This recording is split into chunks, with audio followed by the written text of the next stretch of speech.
السلام علیکم، welcome to my channel sad novels point. یار ستم گڑھ چھٹی قسط۔ کوئی مجھے بتائے گا آخر ہوا کیا ہے؟ اس نے جلتی آنکھوں سے ان تینوں کو دیکھا۔ ان کی گردنیں جھکی ہوئی تھیں۔ وہ بال نوچ رہا تھا۔ اسے یقین کیوں نہیں آ رہا تھا کہ جس ڈھانچے کو وہ دیکھ کر آیا ہے وہ صبا ہے۔ وہ صبا کیسے ہو سکتی ہے؟ بس تم جو اس طرح چلے گئے، میں نے سزا کے طور پر اسے اوپر روانہ کیا۔ برداشت نہ تھی مجھے۔ آخر اس کے رویے اور اس کی وجہ سے ہی تو مجھے بتائے بغیر گئے تھے کہ نہیں؟ مگر میں نے فون پر بتایا تو تھا کہ اچانک آرڈر پر مجھے جانا پڑا۔ مگر تم نے کبھی صبا کا پوچھا ہی نہیں، کبھی اس سے بات کرنے کو نہیں کہا، پھر ہم کیا سمجھتے؟ مگر میں نے کبھی یہ بھی نہیں کہا کہ صبا کی وجہ سے۔ اف میں کیا کروں؟ میں تو ضد میں اتنا عرصہ چپ رہا۔ تم نے کبھی خط میں بھی اس کا ذکر نہیں کیا، نہ اس کے نام خط بھیجا، نہ ڈرافٹ۔ میں نے اس دن غصے میں مار مار کر اس کا بدن سجا دیا کہ کمبخت بول تو نے کیا کہہ دیا جو میرا بچہ اس طرح چلا گیا۔ وہ یہ کہتی رہی میں نے کچھ نہیں کیا، مجھے خبر نہیں۔ آخر وہ معافی کس بات کی مانگتی رہی؟ پھر میں نے سب سے کہہ دیا کہ تم لوگ میرا مرا منہ دیکھو، اگر اس سے تعلق رکھو یا بات کرو۔ امی، وہ رو رہا تھا، بال نوچ رہا تھا۔ ہاں خفا تھا، مگر اس کی وجہ سے جرمنی نہیں گیا تھا۔ میں نے سوچ لیا تھا کہ صبا خود رابطہ کرے گی تو میں اس سے بات کروں گا، اس لیے خط لکھے آپ کو، اینی کو، کہ وہ ایڈریس دیکھ لے اور خط ہی لکھے۔ اگر فون نہیں کر سکتی تھی، جب آپ سے فون پر بات ہو جاتی تھی تو خط کی کیا ضرورت تھی؟ میں مرا تو نہیں تھا جو آپ نے میری صبا کو اپنے گھر اور زندگی سے خارج کر دیا۔ آخر کبھی مجھ سے پوچھا تو ہوتا۔ اف میری ضد۔ بس چپ، تم نے خود شک پیدا کیا۔ تم ہی کبھی پوچھ لیتے۔ میں نے تو اس کا کھانا بھی حرام کر دیا، اب نوکری کرتی ہے۔ اسی دن کہہ دیا اپنا خود انتظام کر لو، یہاں کا کھانا حرام ہے۔ وہ دن اور آج کا دن۔ موسیٰ کے دل میں شگاف بڑھتا جا رہا تھا۔ ہاں غلطی اس کی بھی تھی، لیکن اس غلطی کا خمیازہ صبا بھگت رہی تھی۔ میری ماں اتنی ظالم کیسے ہو سکتی ہے؟ بچے اسٹوڈنٹ ہیں کیا؟ اسی کے ہیں۔ اب امی کا لہجہ مدھم تھا، اینی کے بیٹے سے 3 دن بڑے۔ ارے وہ کدھر ہے روز میری؟ امی کو غیر ملکی بہو کی فکر ہوئی اور اسے یاد آیا روز میری ٹھنڈے پانی کا کہہ رہی تھی، تو وہ پانی لے کر اوپر پہنچا۔ اسے وہ بچے یاد آئے، پتلی دال سے آدھی آدھی روٹی کھانے والے، وہ بچے جو اس کے اپنے تھے، اس گھر کی نسل۔ اب سین بدل گیا تھا۔ بچے کھڑے تھے اور روز میری سے ٹوٹی پھوٹی انگلش میں جتنی ان کو آتی تھی سوال جواب کر رہے تھے۔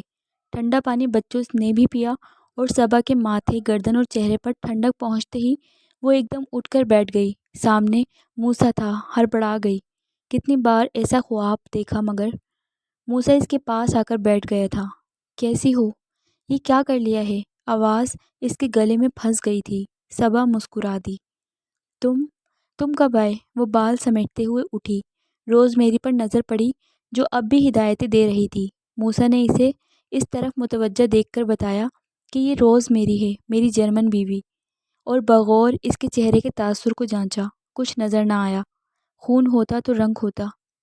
اوہ میں سمجھی ڈاکٹر ہیں۔ کیا شان بے نیازی تھی۔ موسیٰ کے چہرے پر ضبط کی سرخی تھی۔ یہ ڈاکٹر ہی ہے۔ اس کا نام جرمن میں بڑا سخت تھا، پھر میں نے بدل دیا۔ اب یہ روز میری ہے، اور روز یہ صبا ہے۔ روز میری کے منہ سے جرمن چیخ برآمد ہوئی، گو کہ جملہ موسیٰ نے اردو میں بولا تھا، مگر وہ سمجھ گئی۔ صبا، یہ خاص طور پر تم سے ملنے آئی تھی۔ موسیٰ کا لہجہ زخمی تھا۔ یہ صبا جو تم کہتے تھے حسین اتنی کہ چاند شرمائے، رنگ ایسا جیسے بہار میں کھلتا گلاب، اور موسیٰ 5 سالوں میں تمہاری ماں نے وینس کا کھنڈر بنا دیا۔ کیسے؟ اس کی حیرت کم نہیں ہو رہی تھی۔ مجھے کسی نے کچھ نہیں بنایا، میں جیسی تھی ویسی ہی ہوں۔ پلیز مجھے موضوع گفتگو نہ بنایا جائے۔ آپ نے میری خبر گیری کی، شکریہ۔ آپ لوگ نیچے جائیں، وہاں سب انتظار کر رہے ہوں گے۔ بڑا ٹھنڈا لہجہ تھا۔ وہ پیر نیچے کر کے چپل تلاش کرنے لگی۔ موسیٰ جیسے برف تلے دب گیا۔ اس نے روز میری کو اشارہ کیا۔ وہ تعجب سے اسے دیکھتی واپس جانے لگی۔ موسیٰ آگے تھا۔ اس نے سنا بچہ کہہ رہا تھا کہ ماما ہم نے کھانا کھا لیا، انکل سے میں نے کہا تو انہوں نے نکال کر دے دیا۔ تم نے تھینک یو بولا؟ جی ماما۔ موسیٰ صحن میں چکر لگا رہا تھا، گاہے بگاہے نظر اٹھا کر اوپر کے کمرے کو دیکھتا اور اثر نو پشیمان ہو کر بال نوچتا۔ ملازمہ اس کے پاس آ کر ٹھہر گئی۔ صاحب جی، اوپر والی بڑی غریب ہے، بیمار رہتی ہے، اس کا علاج کروا دیں، دعائیں دے گی، اور جی اس کے باتھ روم میں نلکا بھی لگوا دیں، بخار میں بھی 10 چکر اوپر نیچے کے کرتی ہے پانی کے لیے۔ پانی کا تو بڑا مسئلہ ہے، اللہ اجر دے گا۔ امی کی پکار پر وہ اندر چلی گئی۔ پنکھا نہیں، نل نہیں، پرانے کپڑے، پرانا بستر، دال روٹی، جھلنگا پلنگ اور صحت، یہ میری محبت ہے؟ اسے میری محبت کی اتنی بڑی سزا دی ہے امی آپ نے؟ میں اسے کیا بتاؤں، اس کا سامنا کیسے کر سکوں گا؟ اس کی عقل خبت ہو کر رہ گئی، شرمندگی اور پچھتاوے۔ وہ صحن میں چلتا رہا، ادھر سے ادھر، ادھر سے ادھر، ٹانگیں تھک گئیں، پھر سو بھی آ گئی۔ اثر نو خوشی کی لہر دوڑ گئی، تینوں بہنوئی بھی آ گئی۔ کھانا شروع ہوا تو اس کے سامنے پلاسٹک کی پلیٹ آ گئی جس میں پتلی دال تھی۔ ہم تو آدھی آدھی روٹی کھاتے ہیں، آنکھیں جلنے لگیں۔ وہ ایک لقمہ منہ تک نہ لے جا سکا، پلیٹ بھر بریانی لے کر اوپر آ گیا۔ وہ اسی پلنگ پر بیٹھی تھی، دائیں بائیں دونوں بچے، کمزور سی اجڑی اجڑی۔ بچوں کو کھانا کھلا دو۔ بڑے ضبط سے گزرنا پڑا تھا یہ جملہ کہتے ہوئے۔ اس نے موسیٰ کو دیکھا، پھر ذرا سا اٹھی۔ تمہیں کسی نے نہیں بتایا 5 سال پہلے میرے لیے اس گھر کا کھانا حرام ہو چکا ہے، اور یہ میرے ہی بچے ہیں۔ اللہ کا لاکھ لاکھ احسان ہے، بچوں نے نیچے والوں کا آج تک ایک دانے کا احسان نہیں لیا۔ لے جاؤ، شہر میں بہت سے یتیم بچے ہیں، اور یہ پہلی رات نہیں ہے، انہوں نے اس سے پہلے بھی کئی بار فاقے کیے ہیں۔ ہمارے لیے اب کچھ بھی پہلی بار نہیں۔ بھوک پیاس فاقہ۔ وہ بستر پر گر گئی۔ موسیٰ سنگین مجسمہ کی طرح چند لمحے کھڑا رہا، پھر سکتہ ٹوٹا اور وہ نیچے آ گیا۔ سب نے دیکھا بریانی کی پلیٹ جوں کہ توں واپس آ گئی۔ موسیٰ پلیٹ میز پر رکھ کر باہر نکل گیا۔ اس نے ایک لقمہ بھی حلق سے نہیں اتارا تھا۔ ماں بہنیں چور سی بن گئیں۔ روز میری اس کے پیچھے آئی تھی۔ کیوں لے آئے واپس؟ دے آتے، وہ بھی تو بچوں کو آدھی روٹی اور دال کھاتا دیکھ چکی تھی۔ ہمدرد تو تھی، اور موسیٰ سے ہمدردی ہی تھی کہ اس کے غم کو کم کرنے، اس کے دکھ کا مداوع کرنے کے لیے ہی اس نے موسیٰ سے شادی کی تھی۔ وہ موسیٰ کے ہر غم کی رازدار تھی۔ وہ سب سو چکے تھے۔ اس نے درد کی تیز لہر سینے پر محسوس کی اور آگے بڑھ گیا۔ امی نے شاید صوبی کو اس کے پیچھے اس لیے بھیجا کہ وہ موسیٰ کو بہلا لے گی۔ وہ ابھی تو آئی تھی، اور دمادوں کے سامنے اس کو موسیٰ اور صبا کے بارے میں کچھ بتانا مناسب نہ تھا۔ وہ بیڈ روم میں چلا گیا، جہاں اینی اس کے سوٹ کیس رکھوا رہی تھی۔ کمرہ بے حد اسٹائلش طریقے سے سجایا گیا تھا۔ قیمتی قالین اور بیش قیمتی پردے اور بے حد نازک شیڈ ہر بلب پر شان دکھا رہے تھے۔ صوبی نے اندر آ کر خوش دلی سے اس کے کندھے پر ہاتھ مارا۔ دیکھا اپنا کمرہ؟ امی نے تمہاری شادی کا سنتے ہی گھر کو نیا نکور بنانے کا طے کر لیا تھا، خاص طور پر روز میری کی شایان شان۔ پسند آیا؟ اور یہ کمرہ بھی روز میری کے لیے ہی سجایا گیا ہے، کھڑکیاں نکلوا کر فرانسیسی دریچے بنوائے ہیں۔ کیا روز میری فرانس کی شہزادی ہے؟ وہ اکھڑ تھا تو نہیں، مگر بہن کے ساتھ یہ کیسا لہجہ تھا؟ نہیں، مگر وہ ترقی یافتہ ملک کی لڑکی ہے، اسے ہمارا پرانا گھر کیا پسند آتا؟ آخر رہنا تو اس کو یہیں ہے، تو ذرا خوش ہو جائے۔ روز میری کسان کی بیٹی ہے، جیسے ہمارے ملک کے کسان ہوتے ہیں، غریب اور جاہل۔ وہ ایک نرس ہے، جیسے ہمارے ملک میں ہوتی ہیں، کم تعلیم یافتہ مجبور۔ میں نے ایک معاہدے کے تحت شادی کی تھی، اسے تحفظ چاہیے تھا اور مجھے رہائش۔ میں کسی اچھے اپارٹمنٹ میں رہ سکتا تھا، مگر پیسے بھیجنے کے لیے کفایت کر کے رقم بھیجتا رہا، اور یہاں میری کمائی، ادھر کی محنت مشقت کی کمائی، یہاں چمکدار پتھر لگوا کر ضائع کی گئی۔ بے حد غصے میں تھا، بلکہ غضبناک۔ صوبی کا منہ کھلا کا کھلا رہ گیا۔ اسے اس رویے کی توقع نہ تھی۔ وہ نہیں جانتی تھی کہ وہ صبا سے مل چکا ہے۔ وہ بچوں کو قسم پرسی کے عالم میں دال روٹی کھاتے، اور اب ان کو فاقے قرضہ دیکھ آیا تھا۔ اور یوں بھی روز میری یہاں رہنے کے لیے نہیں آئی، وہ صرف صبا سے ملنے، اسے دیکھنے آئی ہے۔ اب صوبی کے چھکے چھوٹ گئے، اس کا رنگ سفید پڑ گیا۔ کیا وہ یہاں نہیں رہے گی؟ نہیں، پرسوں اس کی لاہور سے فلائٹ ہے، میں نے اسے طلاق دے دی ہے، معاہدے کے تحت۔ صوبی باجی کے پتھر ہونے کی باری آ گئی۔ وہ منہ اور آنکھیں کھولے اسے تعصب اور دکھ سے دیکھ رہی تھیں۔ وہ صرف یہ دیکھنے آئی تھی کہ صبا کے ساتھ رہ سکے گی یا نہیں، مگر اس نے کہا کہ میں اپنی زندگی خطرے میں نہیں ڈال سکتی۔ جب صبا کے ساتھ ایسا سلوک ہو سکتا ہے تو غیر ملکی کو کیوں برداشت کیا جائے گا؟ ورنہ وہ شاید رہ جاتی، مگر بہت ڈر گئی ہے، اور طلاق کے کاغذ ابھی میرے پاس ہیں، کل دستخط کر کے اس سے سائن کروا کر دے دوں گا۔ وہ بستر پر لمبا لمبا لیٹ گیا، آنکھیں بند کر لیں، گویا گڈ نائٹ اینڈ خدا حافظ۔ کوئی بات کرنے کے قابل اسے چھوڑا ہی نہیں۔ کتنے شوق سے لاہور کی شادی کا فنکشن ادھورا چھوڑ کر بھائی سے ملنے آئی تھی، اس سے جی بھر کر باتیں کرنے کے ارادے سے بھاگی بھاگی آئی تھی، اور یہاں موسیٰ تو بدل ہی گیا۔ تینوں بہنیں دیر رات تک جاگتی رہیں اور حیران ہوتی رہیں۔ اگر انہوں نے بھی صبا کی رہائش دیکھ لی ہوتی تو وہ سمجھ جاتی کہ موسیٰ کیوں ایسا ہو گیا ہے۔ صبح سب کی دیر سے ہوئی۔ مامی ملازمہ کے ساتھ ناشتے کی تیاری کر رہی تھی۔ میز پر انواع قسم کے ناشتے کا سامان موجود تھا، حلوہ پوری، چنے، آلو پراٹھے، آملیٹ، ڈبل روٹی کی سلائس، انڈے۔ کیا معلوم گوری بہو کو کیا پسند آ جائے۔ موسیٰ نے ناگواری ظاہر کی۔ اس نے صرف ایک سلائس اور انڈا کھا لیا، چائے لے کر برآمدے میں جا بیٹھا۔ امی پیچھے آ گئیں۔ بیٹا میرے لال، میرے چندا، تم نے کسی چیز کو ہاتھ نہیں لگایا؟ رات بھی کھانا نہیں کھایا؟ میں نے اتنے شوق سے سب بنوایا تھا تو ماں کی خاطر ہی کچھ کھا لیتے۔ کھا تو لیا تھا۔ رات کو ماں کا دیا ہوا صدمہ، غم، افسوس اور پچھتاوے تلافی کیسے ہو؟ امی کا اس کے کندھے پر رینگتا پیار بھرا ہاتھ ساخت ہو گیا۔ رکشی نے موسیٰ سے پوچھ ہی لیا، ہمارے لیے کیا لائے ہو؟ روز میری کہہ رہی تھی بہت تحفے لیے ہیں تم نے سب کے لیے۔ تم گئے تھے تو میرا ایک بیٹا تھا، اب 3 ہیں، اور اینی کا بھی، ایک صوبی باجی۔ موسیٰ کھڑا ہو گیا۔ وہ کسی بات میں دلچسپی لینے کے لیے تیار نہ تھا۔ وہ کمرے سے 2 سوٹ کیس کھینچ کر لے آیا، ایک بیگ بھی۔ اینی خوش تھی، 2 دن بعد اس کی بیٹی کی سالگرہ ہے، سسرال میں شو مارنے کا خوب موقع ملے گا۔ کتنے اچھے موقع پر بھیا آئے ہیں، سب کے لیے ہی کچھ نہ کچھ تھا، مگر روز میری سے بقیہ سوٹ کیس اور بیگوں کی بابت پوچھا۔ اس نے لاپرواہی سے گردن ہلائی۔ وہ سب موسیٰ اور صبا کے لیے ہیں۔ وہ چپ کی چپ رہ گئیں۔ موسیٰ اپنے بیڈ روم کے آگے برآمدے میں کرسی پر بیٹھا تھا۔ صحن میں چمکتے دمکتے ٹائل شعاعیں بکھیر رہے تھے۔ پورا گھر قیمتی خوبصورت شیشے سے سجا دیا گیا تھا۔ کیا انسانیت کے ناطے موسیٰ کے بچوں کو چھت کا پنکھا بھی نصیب نہ تھا؟ یہ کیا کر دیا میں نے؟ وہ ہونٹ کاٹنے لگا۔ اب ہمت ہی نہ تھی کہ اوپر جا کر دیکھے، معذرت کرے یا تلافی۔ دروازے کی گھنٹی وہی پرانی تھی، تیز آواز والی۔ موسیٰ گھبرا کر کھڑا ہوا۔ ملازمہ دروازہ کھولنے گئی۔ ایک لڑکی سفید چادر میں چہرہ چھپائے سیدھی اسی کی طرف آ رہی تھی۔ وہ آگے بڑھا۔ موسیٰ بھائی، اس نے بے تکلف لہجے میں اسے پکارا تھا۔ موسیٰ تو پہچانتا ہی نہ تھا، اور پہچانتا بھی کیسے؟ اس کا چہرہ چادر میں تھا، بس آنکھیں کھلی ہوئی تھیں، شفاف، بے ریا۔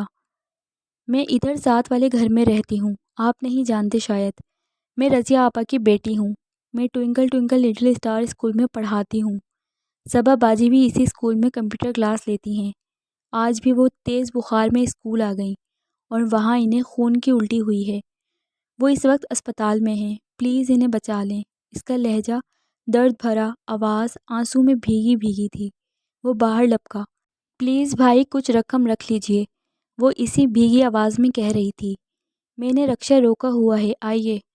موسیٰ نے جیب پر ہاتھ مارا، والیٹ محسوس کیا۔ وہ اس کے ساتھ صحن پار کر رہا تھا۔ روز میری شاید کچھ سمجھ گئی تھی، وہ بھی لپکی، چلی آئی۔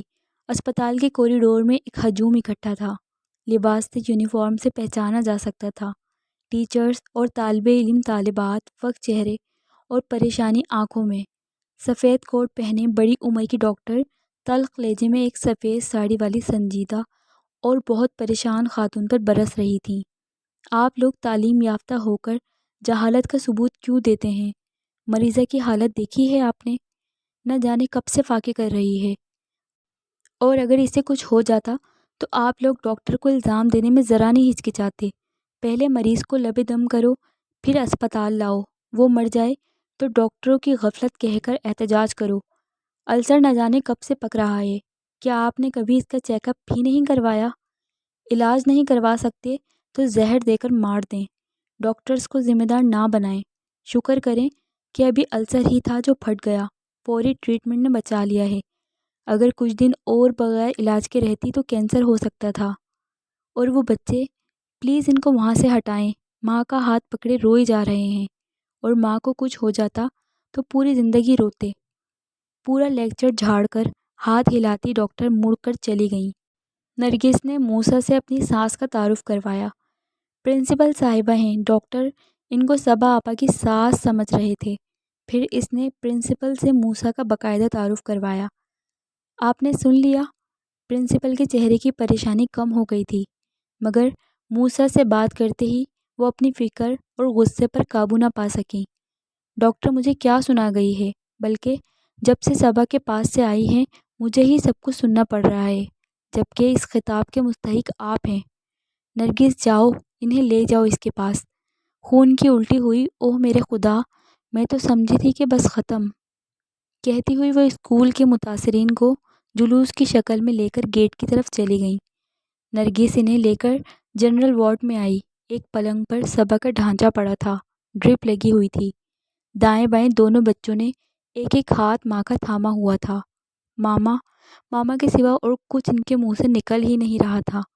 آنسوؤں کے نشانات ان کے گالوں پر ابھی بھی نظر آ رہے تھے، نہ جانے کب سے اور کب تک روتے رہے تھے۔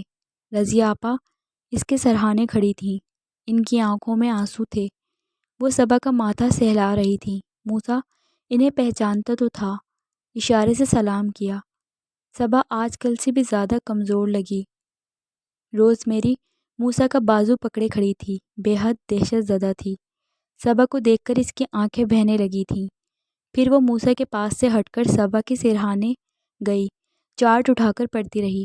پھر اس نے باری باری دونوں بچوں کو پیار کیا۔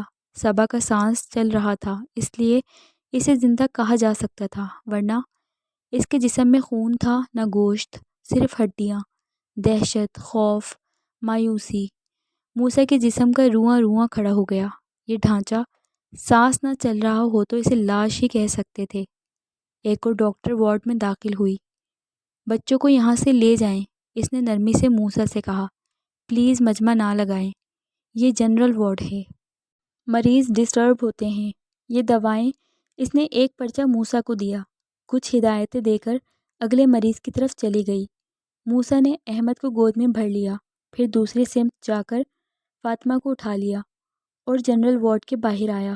موسیٰ نے 12 دن 12 راتیں اسپتال کے کمرے میں ہی گزار دیں، صبا کی خاطر، بچوں کے ساتھ۔ صرف ایک شام جب وہ روز میری کو لے کر لاہور گیا، ایئرپورٹ پر اسے خدا حافظ کہہ کر واپس آیا تو رات کے 2:30 بجے تھے۔ بچے رضیہ آپا کے پاس چھوڑ گیا تھا، اسے اپنے گھر والوں کا اعتبار نہ تھا، اور اس کی بےتابی صبا نے خود محسوس کی تھی۔ جب 3:30 بجے اسپتال کا ایمرجنسی گیٹ کھلوا کر وہ پرائیویٹ کمرے میں آیا، صبا جاگ رہی تھی بچوں کے ساتھ، موسیٰ کی کمی بھی محسوس ہو رہی تھی۔ 12 دن بعد بے شمار دواؤں، ڈاکٹر کی ہدایتوں کے ساتھ ٹیکسی پر وہ صبا کو گھر لے آیا۔